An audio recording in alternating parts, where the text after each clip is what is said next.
Corey, why does rejecting women make you more attractive in their eyes? Rejection breeds obsession. People want what they can't have. Scarcity creates value. Well, the other thing is it's a scientific fact that women are more attracted to men whose feelings are unclear. If a guy is too upfront, is communicating too much interest, almost to the point of obsession, you tend to get, like, say you go out, you get 3 different dudes that you give your number to, and or maybe say 4 different guys, and within 24 hours, 3 of them have messaged you, and yet the 4th one hasn't. And then another day goes by, and then another day goes by, and you start to think, even if you weren't that into that guy, if one of the first 3 that got in touch was the better looking one, then you start to wonder, well, what happened to the 4th guy? Does he not like me? Yeah. Did he lose my number? That's happened to me once. I was at the pool with my girlfriend, and we were carving pumpkins. And there was a guy in the garage, and we had these heavy pumpkins that we couldn't bring downstairs. So we stopped by him, and we asked him, like, oh, can you, like, help us? And he did. And he was, like, muscular with tattoos. He was working on his dirt bike. So we were like, he's really attractive. And he helped us. He was like a bad boy, yeah. And he helped us. And he brought it downstairs, talked to us for a little bit, and he didn't ask for our numbers or anything. We were looking at each other like, are we ugly? Like, why isn't he asking us? So he leaves.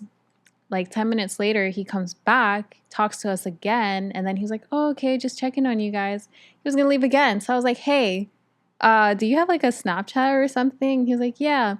And he took down both our numbers, both our information, and then he left.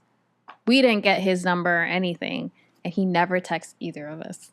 And we were like, what the heck? Like, did he not like us? Like, he was so motivated to help us, but we never heard from him. And it made us even more interested. And we were like waiting for his text, and we never got one to this day. So you assumed because he was helping you and you liked him that he liked you back. Because he came back the second time. So you would think like, oh, he came back to check on us.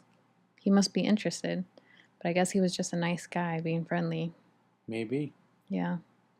And then he lives in the same neighborhood, and he was working on his car, and I saw him, so I stopped to talk to him. I was like, oh, so I guess you were interested.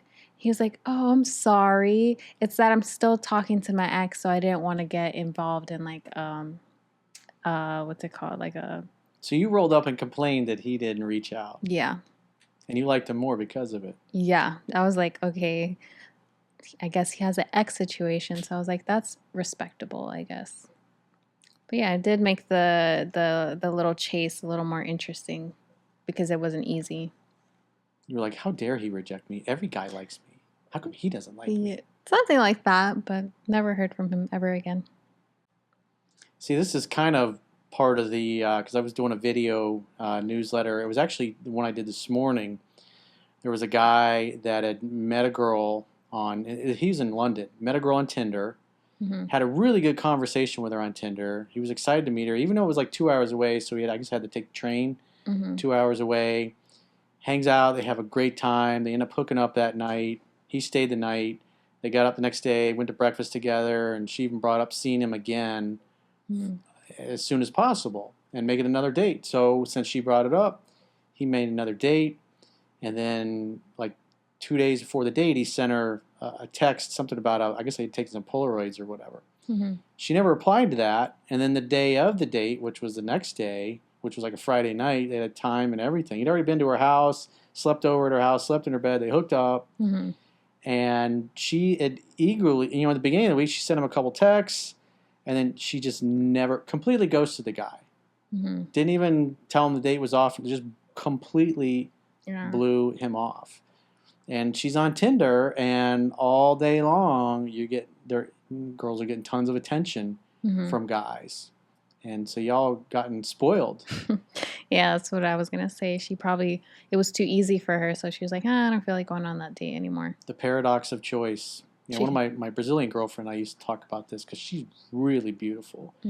And dudes are just like, I was amazed that whenever we went anywhere, it's like she just hypnotized people. Even the women, had Mm-hmm. to come up and tell her how beautiful she was. But we could be shopping somewhere, and the guys would, because she had big boobs and she always wore a nice low cut. Mm-hmm. So the guys would talk to her and just stare at her boobs the whole time because they were just like hypnotized Mm-hmm. by it. It was amazing the effect that she had on men and women for that matter. Mm-hmm. It's just, that kind of shit fucks with your brain, and you Yeah. get used to it, and you got to be selective on some level, but you got too many choices, Mm-hmm. and that's what happens to a lot of guys. Like, we hooked up, we had this great connection. Could have been an ex that came back in the picture, or she just met another guy that she liked more, or maybe the sex was bad. Who Yeah. knows?